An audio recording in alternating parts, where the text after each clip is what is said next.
nikomu, ani mojim deťom, ani nikomu, aby tak dlho žil. A takom stave, jak ja tak nehovorím, sa aj horšie, to je pravda, aj horšie sa. Ale není to dobre.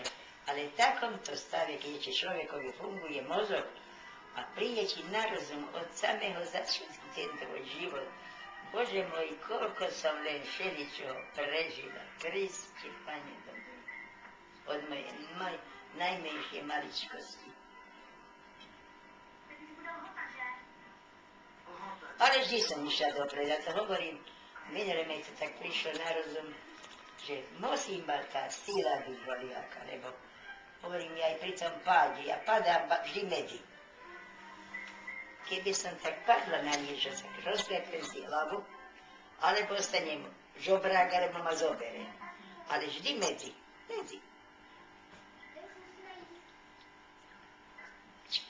Čo to filmuješ? A to, aby som lamentovala, lebo čo? Ale plačem, keď ma dávajú na tú posteľ, ak ma ohnú tie nohy, prečo sa pohne, Kriste Bože, nie vidím na nebi, čo sa hviezdali raz toľko. A potom pokiaľ sa to uchludní troška, uspokojí.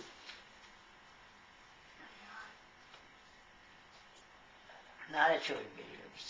Nič. Tak nič sa nedá robiť. Však aj doktor, tak panický, ten mladý chlapec, skutočne taký sympatický, zlatý. A pani sa povedala, však už nemôžem s vami viac, čo vám... Hovorím, pán doktor, nepomáhajú tie tabletky.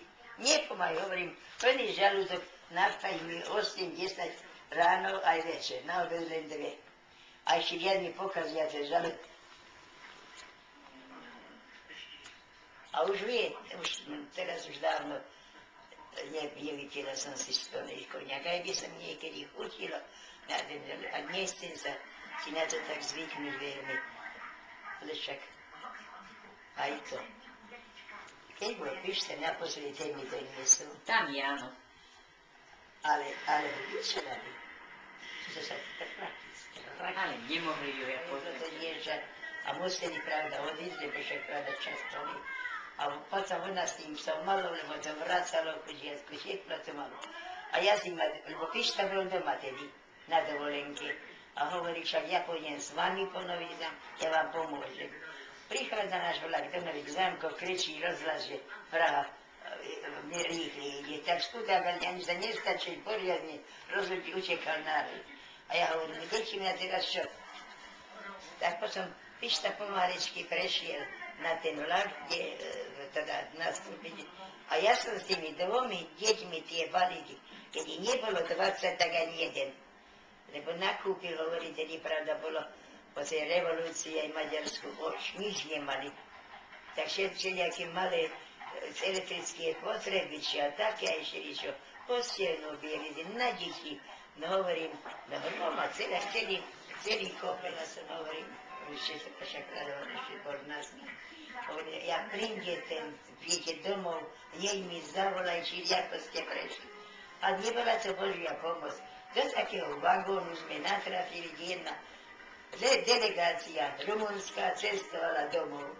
Ale kto to vedel takto pravda? A to potom už ako brat mi hovoril do telefónu. Tak keď prišla kontrola, tých prebrali, lebo tí brkot sú tí Rumúni, tak ani pán Boh nerozumie, tak sa tí úradníci, keď sa ich zbaví, a na tieto balíky ani nepozreli. A nebola tam Božia pomoc aj to. Otec sa zabil, povláčili ho kone. Aj to som sa tam strašne dozvedela. Ešte od takých ľudí, ktorí nie si to nepamätali, ale spomínali ľudia, pravda. Lebo jednej tieti som sa pýtala, hovorím, či si voliakú služku nezobral, lebo čo ja viem, nebo. A tá sa už grila, chodila, hovorí, ten však prema maje, to však mu 4 páre konie vychádzali zo dvora. No dobre, a potom som sa, jak som to vyhľadávala slovo tú paru, a potom som dozvedela, že mal manželku, a však som aj našla potom sobáčnú paru, volala sa Anna Solčarská, tá moja prastará mať.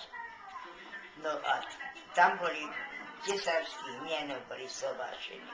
To som až potade prišla. A keby bola ona, že má čas, mohla ísť od koreňa, pravda, ďalej. No a toto som chcela hovoriť. Však môj starý otec bol dobrák, to sa ti dá povedať, to ozaj. Keď teraz mi tej starbe prichádza na rozum, že jaký len bol dobrý a jak nás len ľúbil aj s tým mojím bratom, snažil sa náradovať toho otca. Hovoril, no zdratý bol veľmi. A potom som sa uvedomila, keď zomrel, mala som 14 rokov, a potom aj ma otec aj bral odtade, že jaký bol dobrý, starostlivý a učil ma a radil mi do života, ako sa mám správať, lebo hovorím, úroveň mal, úroveň. Nemal žiadne školy, len základný, ale bol vedúci toho Liehovaru, čo mal, Petý bola.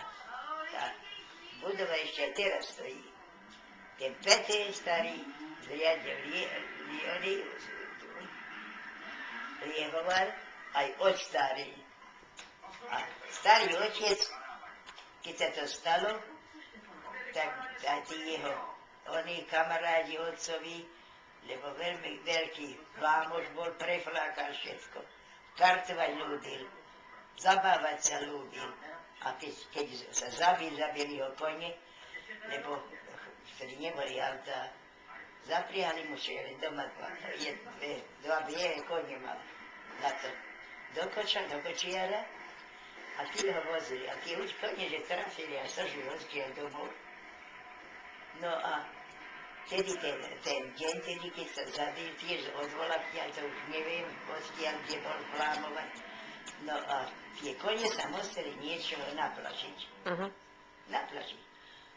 Tak začali utekať, tak toto vysvetlo vtedy, a koč na niečo narazil, a kone sa otrli, a koč ostal tam prevrátený aj s otcom, s ktorom majorím, takou prastarým otcom, a kone dobehli sami domov.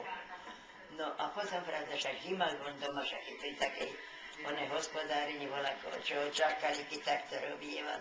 A potom na druhý deň ráno išli ho hľadať a tie kone ho ich zaviedli naspäť, išli sami. A tam našli kočiar roztrepaný a prastarého mojho otca. Ja si môžeš predstaviť tie prsty, čo sú. No. To je človeku doplaču, že takto vidím, že s rukami, čo všetko som robila. No, ale čo už, nebudem robiť smútok. Však jeden raz Pán Boh ma oslobodí. Ešte voľa čo čaká odo mňa. Toto som vnímala, že keby som tie deti mohla ešte vidieť. Ešte, aby som tie vnúčky mohla To sme ti doniesli. Ďakujem. Aj takto druhé. Čau.